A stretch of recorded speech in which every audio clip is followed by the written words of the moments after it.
ప్రియమైన దేవుని పిల్లలారా, ప్రభువైన యేసుక్రీస్తు వారి పేరట మీ అందరికీ వందనాలు. ప్రభువు పేరట మీ అందరికీ శుభములు, దీవెనలు కలుగునుగాక. ఈ ఉదయకాలం పరిశుద్ధ గ్రంథము నుండి దేవుని వాక్యాన్ని చదువుకుందాం. కీర్తన గ్రంథము 138వ కీర్తన 8వ వచనాన్ని చదువుకుందాం. యెహోవా నా పక్షమున కార్యము సఫలము చేయును. దేవుడు తన మాటలు మన అందరి కొరకు దీవించునుగాక. ఆమేన్. ప్రియమైన దేవుని పిల్లలారా, మన ఆత్మలో ప్రభువు ప్రారంభించిన సత్క్రియ ఆయనే కొనసాగిస్తారు. మనకు సంబంధించిన ప్రతి విషయాన్ని మన ప్రియ ప్రభువు పట్టించుకుంటారు. మనలో ఉన్న సమస్తమైన మంచి విషయాలను,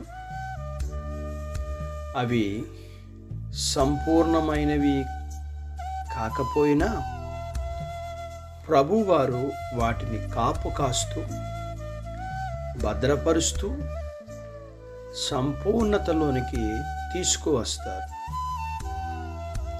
ఇదే మనందరికీ ఆదరణ. మనము ఆ కృపా కార్యాన్ని సంపూర్ణ పరచుకోలేని స్థితి ఉంటుంది. ఆ సంగతి అందరికీ తెలియకపోవచ్చు, కొందరికి మాత్రమే తెలియచ్చు.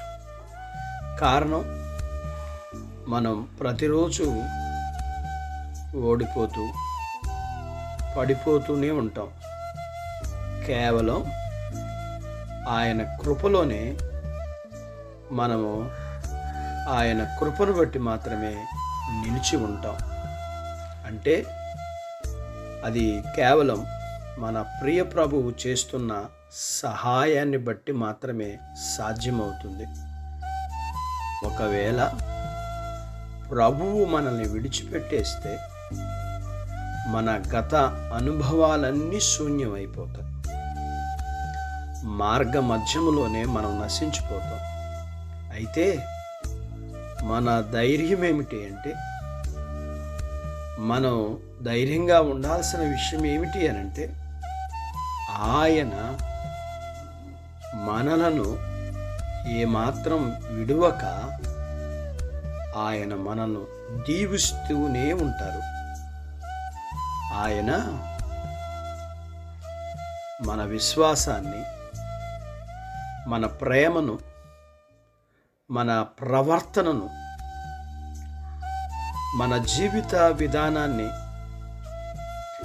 క్రమపరిచి ఆయనే మనల్ని సంపూర్ణులుగా సిద్ధపరుస్తుంటారు.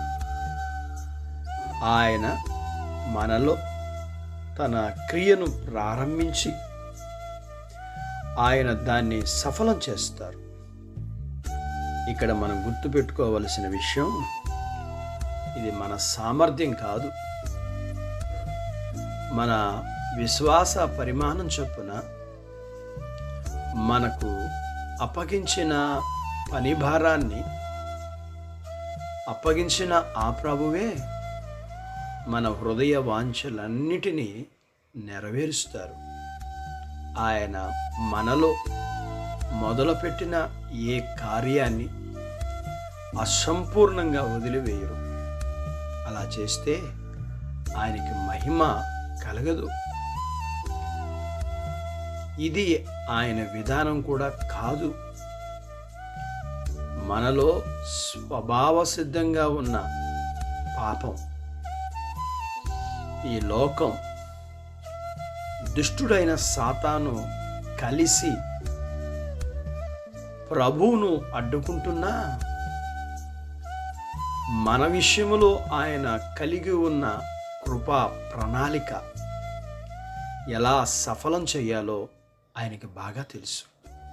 కాబట్టి ఆయన చేసిన వాగ్దానాలను మనం ఎన్నటికీ అనుమానించొద్దు. యెహోవా మన పక్షమున కార్యమును సఫలము చేయును గనుక ఎల్లప్పుడూ ఆయనని స్తుతిద్దాం. ఆయనే తన కార్యమును తను వచ్చు వరకు కొనసాగించటానికి దేవుడు మనందరికీ సహాయం చేయునుగాక. ఆమేన్.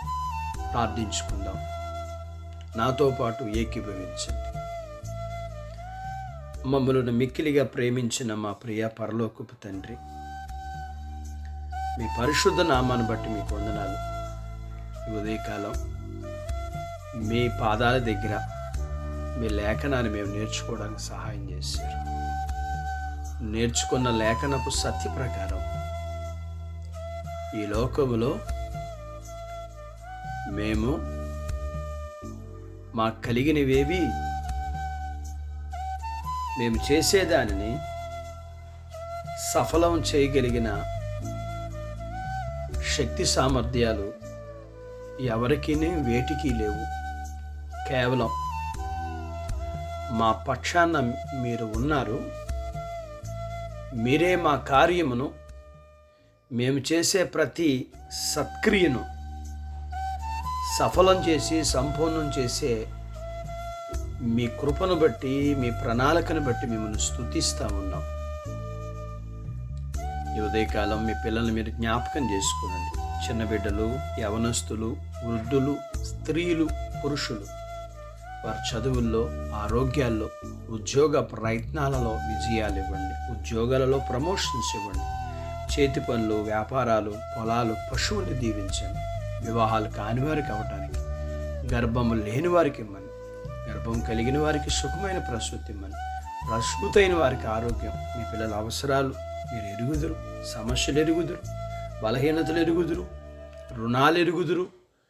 ఎరిగి ఉన్న దేవుడుగా, సహాయం చేసే దేవుడిగా మీకు వందనాలు చెల్లిస్తున్నాను. మీ పిల్లలకి మీరు సహాయం చేయగలరు. మీరే సహాయం చేయాలి. సహాయం చేయమని చేస్తున్నందుకు నిండు కృతజ్ఞతాస్తుతులు, వందనాలు చెల్లిస్తూ యేసు ప్రభు వారి పేరట స్తుతించి ప్రార్థించి అడిగినవన్నీ పొందుకొని ఉన్నాము తండ్రి. ఆమేన్. దేవుడు మిమ్మల్ని దీవించునుగాక. ఆమేన్.